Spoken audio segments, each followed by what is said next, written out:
इस वक्त धमाकों से दहला है पाकिस्तान। पाकिस्तान के कई शहरों में धमाके हुए हैं। लाहौर के बाद कराची में धमाका हुआ है। लाहौर धमाके पर पाकिस्तानी सेना का बड़ा बयान सामने आया है। लाहौर में ड्रोन से धमाका हुआ। पाकिस्तानी सेना ने यह बताया है 12 भारतीय ड्रोन पाक में घुसे। पाकिस्तानी सेना ने कहा है लाहौर, कराची, रावलपिंडी में दिखे ड्रोन। पाक सेना ने यह बयान जारी किया है। गुजरांवाला में भी ड्रोन दिखे हैं। मियानो, बहावलपुर में भारतीय ड्रोन दिखे। पाकिस्तान सेना की तरफ से कहा गया है। हमले के बाद की तस्वीरें, कराची में धमाका हुआ उसकी तस्वीर हम आपको दिखा रहे हैं। और आप देखिए पाकिस्तान की कराची में धमाके से पूरा कराची दहल उठा है। लाहौर, कराची में धमाके, पहले लाहौर में धमाके हुए, एक के बाद एक 3 धमाके हुए और उसके बाद कराची में धमाके हुए। पाकिस्तानी सेना ने खुद इस बात की जानकारी दी है। 3 तस्वीरें आप देखिए, धमाके के बाद की तस्वीरें हम आपको दिखा रहे हैं। पहली तस्वीर पाकिस्तान के कराची में जब धमाका हुआ, किस तरीके से कराची दहल उठा। सभी लोग अपने घरों से बाहर आ गए, एक जगह पर इकट्ठा हो गए। हालांकि इसमें नुकसान कितना हुआ है इस बात की जानकारी पाकिस्तान की सेना ने अभी तक नहीं दी है। दूसरी तस्वीर जहां पर पाकिस्तान की सेना ने मोर्चा संभाला है और जो धमाके की बाद की तस्वीरें वो नजर आ रही है। पाक आर्मी बेस के पास ये धमाका हुआ है। लाहौर में ड्रोन से ये धमाके किए गए हैं, ऐसी जानकारी पाकिस्तान की सेना की तरफ से दी गई है। हम आपको कुछ और तस्वीरें दिखा रहे हैं। पहली तस्वीर धमाके से जब लाहौर दहल उठा, क्योंकि लाहौर में जब ये धमाका किया गया तो एक के बाद एक 3 धमाके हुए। दूसरी तस्वीर पाकिस्तान में किस तरीके से हड़कंप मचा हुआ है, लोग अपने घरों से बाहर आ गए, ड्रोन से ये धमाके किए गए और जो लगातार लाहौर के बाद कराची में किए गए। पाक नौसेना परिसर में भी धमाका हुआ है। लाहौर समेत 3 एयरपोर्ट बंद कर दिए गए हैं एहतियात के तौर पर। तो देखिए पाकिस्तान को जवाब मिलेगा और जवाब मिलने शुरू भी हो गए हैं।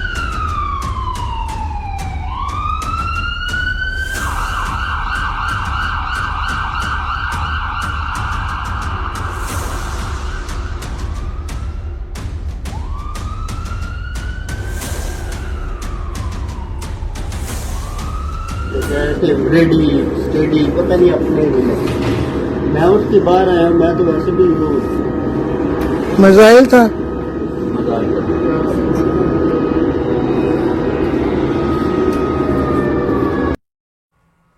और चलिए आगे बढ़ते हैं। खबर बाड़मेर से आपको देंगे, जहां ऑपरेशन सिंदूर के बाद हालात बदल गए हैं। प्रशासन अतिरिक्त सतर्कता बरत रहा है। अब रात 10 बजे से सुबह 4 बजे तक ब्लैक आउट रहेगा। तो वहीं स्कूलों को अनिश्चितकाल के लिए बंद किया गया है। आम जनता भी चाहती है कि अब समय आ गया है पाकिस्तान के टुकड़े हो। पहलगाम आतंकी हमले का बदला लेने के बाद में बौखलाए पाकिस्तान की हरकतों को देखते हुए अब भारत ने एहतियात बरतना शुरू कर दिया है और देर रात को 12 बजे से सुबह 4 बजे तक बाड़मेर जिला मुख्यालय सहित सीमावर्ती पूरा क्षेत्र जो था वो ब्लैकआउट रखा गया था एहतियात के तौर पर, ताकि किसी भी तरीके की दुश्मन को हमारी भनक नहीं लगे। और इसके साथ ही साथ जिला प्रशासन ने पूरी जो स्कूलें हैं उनकी छुट्टी कर दी गई है। ऑपरेशन सिंदूर के द्वारा जो बदला लिया गया है वो अभी अधूरा है, इसको पूरा करने की आवश्यकता है।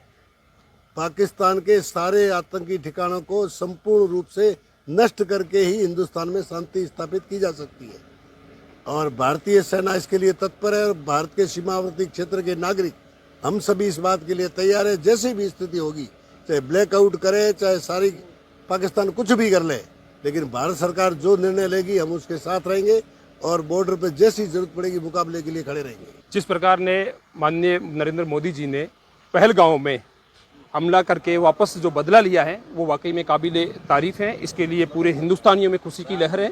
इसके अलावा जिस प्रकार पाकिस्तान ने अपनी बार बार नापाक हरकतें करते हुए, चाहे पहलगांव का हमला हो, चाहे मुंबई का हमला हो, हर बार अपनी नापाक कोशिश की है। तो इस बार जो अभी सबक सिखाया है उसके अलावा और भी ज़्यादा बेहतर तरीके से सबक सिखाने की कोशिश है। बिल्कुल भारत सरकार और भारत की जो आर्मी है उसने बहुत ही शानदार तरीके से अपना कदम उठाया है और आगे वो पूरी की पूरी मॉनिटरिंग किए है कि किस तरह से पाकिस्तान के आतंकवादियों, उनके ठिकानों, और अगर जैसा कि अभी कहा कि उनकी आर्मी भी, जो कल आतंकियों को मृत किया गया था, उनकी अंतिम जो यात्रा थी उसमें आर्मी भी शामिल हुई थी और उसको एक सम्मान के साथ में उनका अंतिम जो संस्कार किया गया उसके हम बिल्कुल कड़ी निंदा करते हैं। और इससे स्पष्ट होता है कि पाकिस्तान सरकार और पाकिस्तान की आर्मी है वो मिलिटेंट्स के साथ मिली हुई है और भारत सरकार जिस स्थिति में है आज और विश्व पटल पे जिस प्रकार से भारत की सरकार और इंडियन आर्मी का जो रुतबा है उस हिसाब से पाकिस्तान को भारत चाहे तो 24 घंटे में नस्ता नाबूद कर देगा। और देखिए, ये तो एक तरह से अभ्यास है कि अगर युद्ध जैसी सिचुएशन आ जाती है तो उसके लिए क्या करना पड़ सकता है।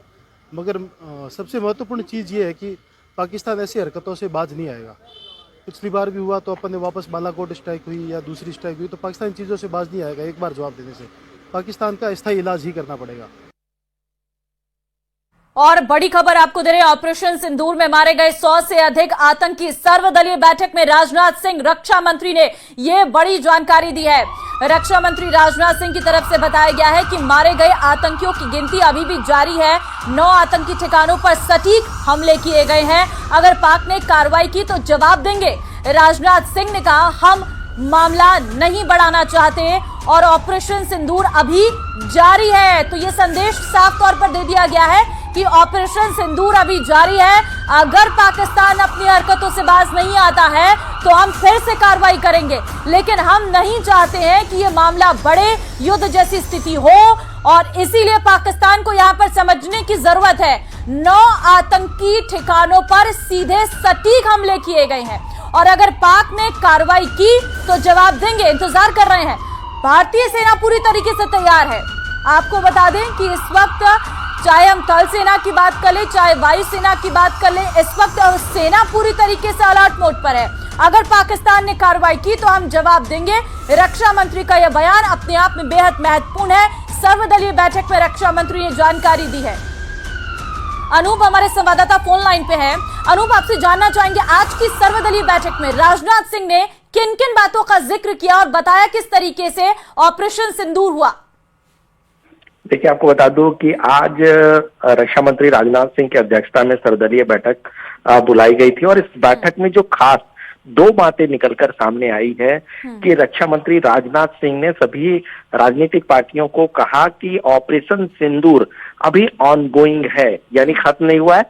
ऐसे में सारी जानकारी जो सेना अभी कर रही है उसको अभी देना ठीक नहीं है, क्योंकि इस ऑपरेशन के बाद तनातनी का माहौल है, तनाव का माहौल है और ये पूरा ऑपरेशन ऑनगोइंग है। दूसरी बात, पहली बार सरकार की तरफ से ये आंकड़ा भी दिया गया कि 100 से ज्यादा आतंकवादी ऑपरेशन सिंदूर के तहत मारे गए हैं और दूसरा कि ये आंकड़ा अभी इसकी गिनती जारी है, यानी कि सरकार ने स्पष्ट कर दिया कि जो ऑपरेशन सिंदूर चलाया गया था उसमें 100 से ज्यादा आतंकवादी मरे हैं। यानी कुल मिलाकर हो सकता है ये आंकड़ा आपको 200 के पार भी दिखे। तो ये सारी बातें आज सर्वदलीय बैठक में आधिकारिक रूप से रक्षा मंत्री राजनाथ सिंह के तरफ से सभी राजनीतिक पार्टियों के नेताओं को कहा गया। दूसरी बात ये भी हुआ कि सभी राजनीतिक पार्टियां एकमुश्त होकर सरकार के इस पहल पर साथ, यानी कि वो सभी राजनीतिक पार्टियां साथ हैं, ये प्रतिबद्धता भी इस बैठक में जताई गई।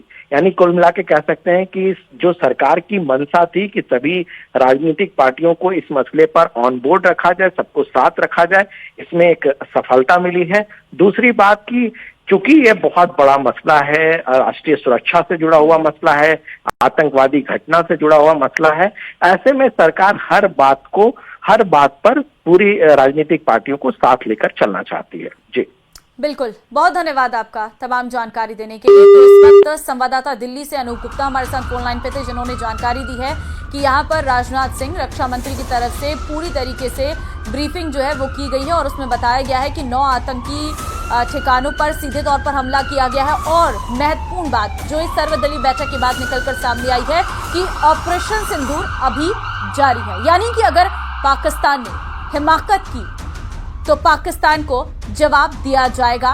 इसकी साफ तौर पर मंशा जाहिर की है रक्षा मंत्री राजनाथ सिंह ने।